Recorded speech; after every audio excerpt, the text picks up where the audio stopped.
इस कार्यक्रम के पुण्यार्चक श्री विनोद कुमार जैन, मंजू जैन, अजय ऋतु जैन, गुरुग्राम, श्री आदिनाथ दिगंबर जैन मंदिर, भीम गली, Vishwasnagar, Delhi 32, Shri Pankaj Jain, Sarika Jain, Manik Vihar, Delhi, Shri Sandeep Jain, Reema Jain, Tanmay, Chinmay Jain, firm tracks and engine, Vishwasnagar, Delhi, Shri Surendra Kumar, Kusum Jain, Rahul Anant Jain सह परिवार, सहदेव गली, विश्वासनगर, दिल्ली, श्री पवन जैन, शशि जैन, रोहित जैन, स्वाति जैन, गुंजन जैन, आर्यन जैन, रघुवरपुरा नंबर 1, गांधीनगर, दिल्ली 31, श्री ब्रिजसेन, सुनीता जैन, शोभित, सृष्टि जैन, निर्ग्रंथ जैन सह परिवार, अर्जुन गली, विश्वासनगर, दिल्ली 92। शांति धारा के लिए संपर्क करें 9784857991। किसी भी राशि के लिए कोई आग्रह नहीं है। अति प्राचीन मनोरथपूर्ण मुनि सुव्रतनाथ अधीक्षक क्षेत्र, हस्तेड़ा, जयपुर से 65 किलोमीटर की दूरी पर सीकर रोड पर स्थित है। यहाँ 880 वर्ष प्राचीन विक्रम संवत 1209 1008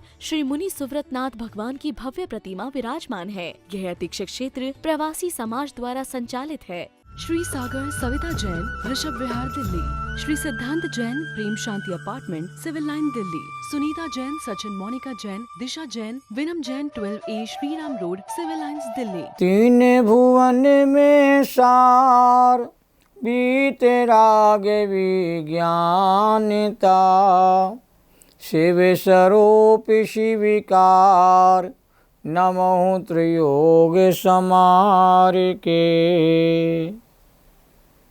आध्यात्मिक कविवर दौलत राम जी के द्वारा रचित छहडाला ग्रंथ का मंगलमय स्वाध्याय किया जा रहा है। मुनिराजों का उत्कृष्ट स्वरूप जो जिन आगम में बताया गया है, उसी आगम के अनुसार मुनिराजों की जीवनचर्या का बड़ा सुंदरतम विवेचन यहाँ पर चल रहा है।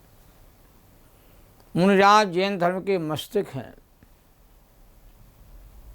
मुनिराजों से जिन धर्म की महान प्रभावना होती है, मुनिराजों को चलते फिरते सिद्ध की उपमा दी जाती है। जहाँ मुनिराज चरण रख देते हैं, वह स्थल तीर्थ के समान कहते पूजनीक बन जाता है। मुनिराज मोक्ष मार्ग के सच्चे पथिक हैं। मोक्ष मार्ग का नेतृत्व वर्तमान में मुनिराजों के माध्यम से होता है। मुनिचर्या श्रावक की चर्या से भिन्न होती है। श्रावक की चर्या सरागता के साथ होती है और मुनिराजों की चर्या वीतरागता के साथ होती है। 5 महाविद, 5 समिति और 5 इंद्रिय विजय के उपरांत मुनिराजों के 6 आवश्यक कर्तव्यों की चर्चा पूरी हो जाने के बाद मुनिराजों के 7 शेष गुणों की चर्चा यहाँ पर चल रही है। छंद नंबर 5 के उत्तरार्ध में और 6वें नंबर के छंद में शेष 7 गुणों का विशेष कहते गुणानुवाद किया गया है। मुनिराज स्नान वृत्ति होते हैं, अदम धावन वाले होते हैं, लेश माधवी कहते हैं वस्त्र का परिग्रह उनके शरीर पर नहीं होता है, उनकी नग्न मुद्रा होती है और मुनिराज कहते हैं दिन में ही खड़े होकर के अल्प आहार ग्रहण करते हैं। 6 शेष गुणों की चर्चा हो गई है। आज 7वें शेष गुण की चर्चा प्रारंभ होने वाली है। ज्ञान की और ध्यान की सिद्धि करने के लिए, देह की अनुकूलता के लिए मुनिराज आहार को ग्रहण करते हैं।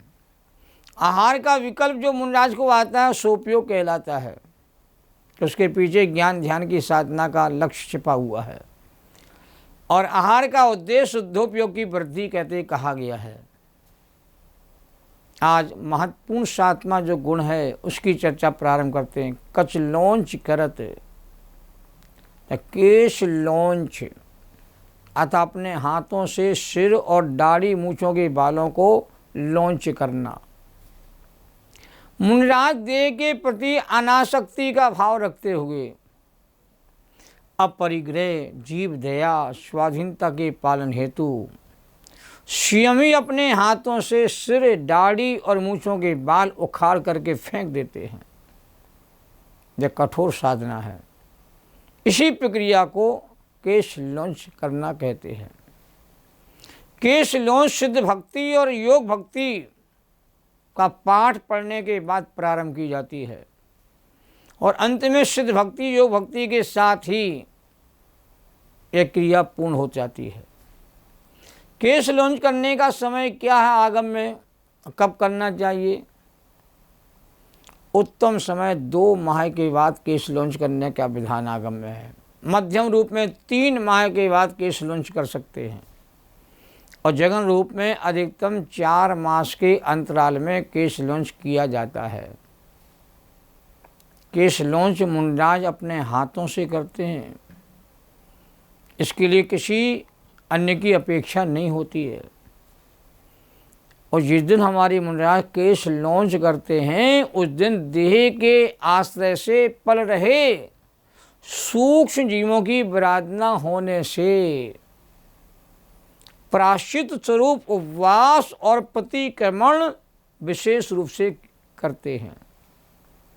तीर्थंकर का जीव दीक्षा के समय केश लौंच 5 मुट्ठी में ही कर लेते हैं। कैंची आदि से बाल कटवाने पर क्या आपत्ति है? तो कैंची उस्तरा आदि से बाल कटवाने पर दैन्य वृत्ति होने की संभावना रहती है, पराधीन होना पड़ता है, याचना करना पड़ती है, परिग्रह रखना पड़ता है और अधिक जीव हिंसा कहते हैं प्रमाद से होती है, किंतु हाथों से केशों को दूर करने में ये दोष कहते हैं नहीं आते हैं। श्री मुनिराज अपने हाथों से ही केशों का लुंचन करते हैं और एकांत में करते हैं, जिससे केश लुंच की प्रक्रिया को देखे किसी के मन में क्षोभ पैदा ना हो। अब परिचय जय, तो छंद में कहा है कि वार दिन में ले आहार खड़े अलप निज पाने में कछ लौंच न करत डरत परिचय सो लगे निज ध्यान में। ये मुंडराजों का अद्भुत स्वरूप है।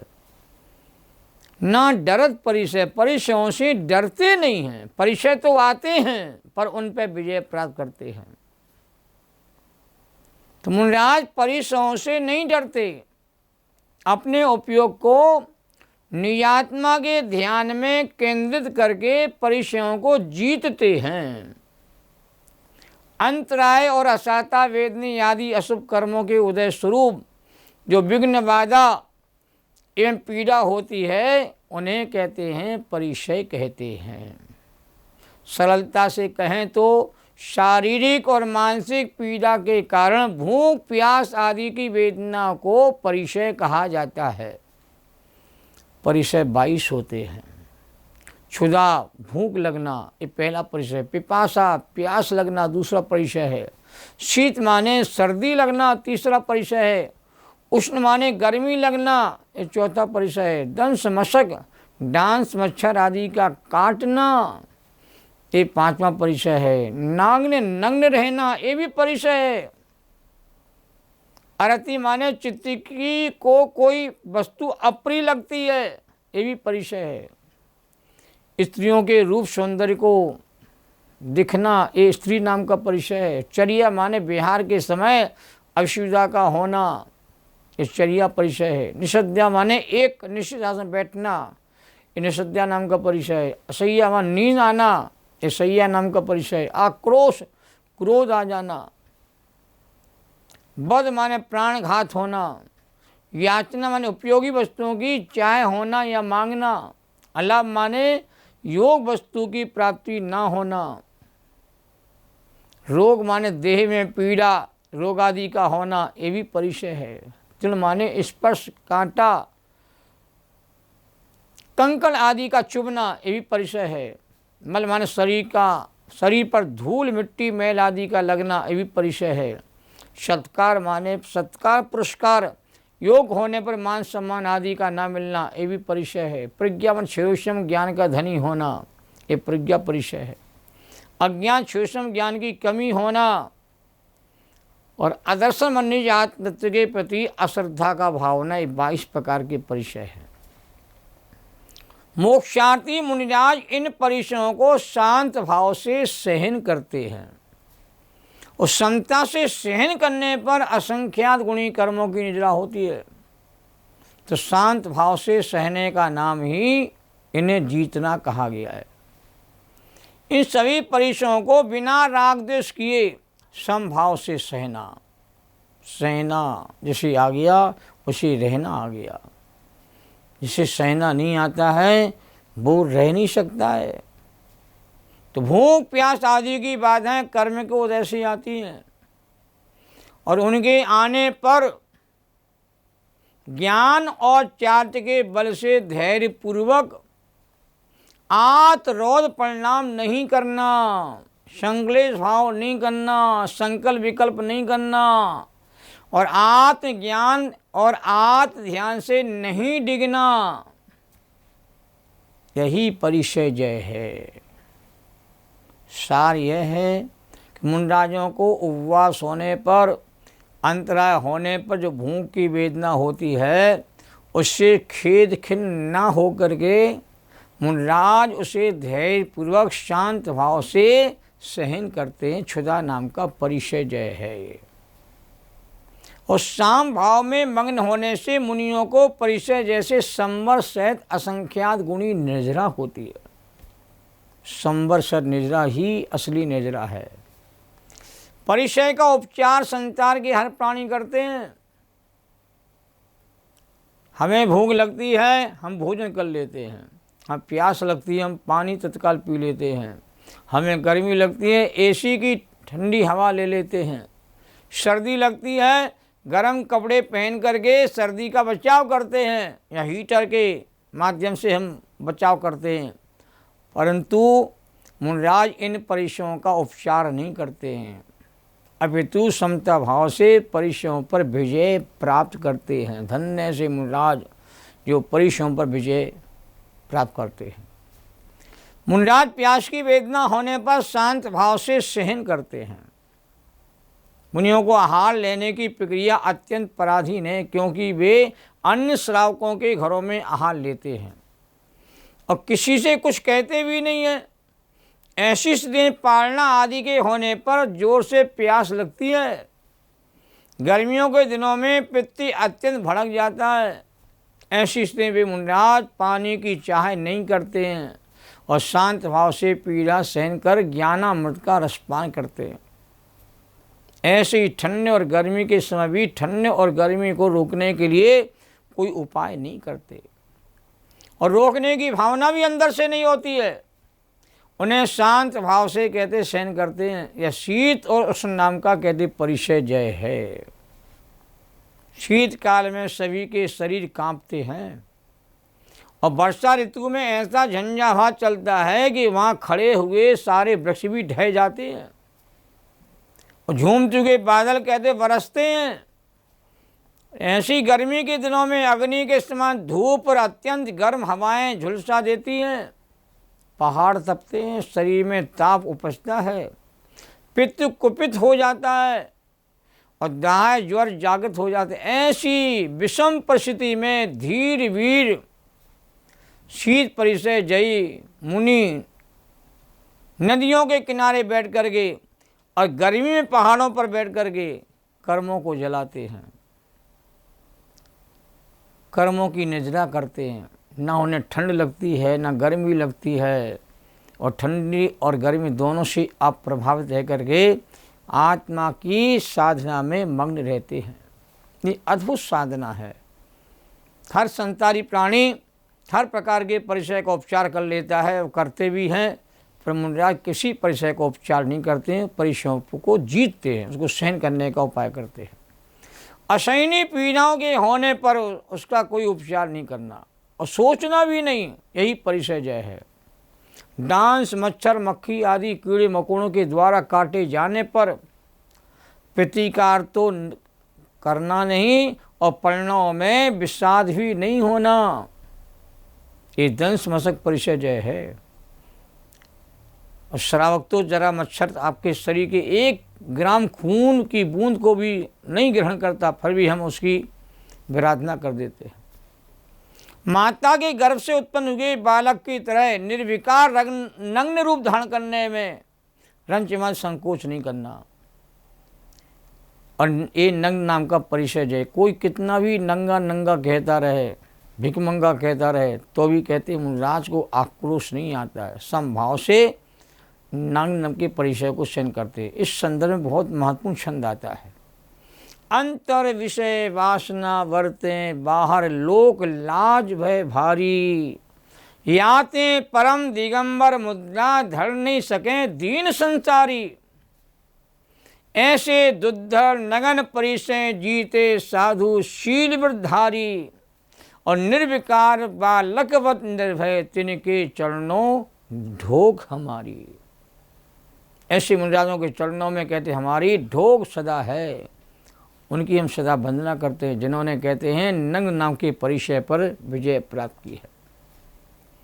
और स्त्रियों के द्वारा बाधा पहुंचाई जाने पर भी और अनेक प्रकार के कहते हैं लुभाए जाने पर भी उनके रूप को देखने की भावना नहीं होना, यह स्त्री परिचय जय है। भक्तंबर में कहा हुआ है, स्वर की अप्सराएं जिनके सामने नृत्य कर रही हों तो भी मुनिराज कहते हैं, हमारे परमात्मा कहते हैं, उससे प्रभावित नहीं होते हैं, विकार भाव को प्राप्त नहीं होते, निर्विकार भाव उनका बना रहता है। ऐसे सभी परिचय कहते मुनिराज कहते जीतते हैं, अपने पांडित्य ज्ञान का गर्व नहीं करते हैं, शोषम ज्ञान का अभिमान नहीं करते हैं। यदि कोई उन्हें तिरस्कार करे, कहे कि तुम अज्ञानी है, कुछ जानता नहीं है, मूर्ख है, तो उससे खेद खिन्न न होकर के ज्ञान की प्राप्ति का उपाय निरंतर करते रहते हैं। और श्रद्धा से विचलित होने के निमित्त मिलने पर भी वे मुनिराज मुनि मार्ग पर आस्था बनाए रखते हैं। और एकांत वन बगीचा आदि में वास करेंगे तो अनेक प्रतिकूलताएं होंगी, उन्हें हमें स्वयं ही ज्ञान ध्यान की साधना के बल से सहना होगा, तभी कर हमारे जलेंगे और उनकी निद्रा होगी। इसलिए इन परिचयों को स्वयं ही सहते हैं। परिचय 22 होते हैं, परंतु ये नाना जीवों की दृष्टि से कहे जाते हैं, और एक जीव के एक साथ 22 परिचय नहीं होते हैं, और एक जीव के एक साथ 1 से लेकर 19 तक परिचय कहते हो सकते हैं। शीत उष्ण में से कोई एक परिचय होगा, और चर्या सैया निषद्या में इन तीनों में से कोई एक होगा। इस तरह 3 परिचय कम हो जाते हैं। इस प्रकार एक जीव में अधिकतम 19 परिचय हो सकते हैं, और सभी होंगे 19 परिचय, ऐसा भी कोई नियम नहीं है। ऐसे परिचय जयी मुनिराजों को बारंबार नमन और वंदन, और हम सब में परिचय को सहने की क्षमता मुनिराजों की पढ़ने देख करके जागृत हो। इसी भावना के साथ मैं अपनी बात को पूरा करता हूँ। जैनम जयतु शासनम।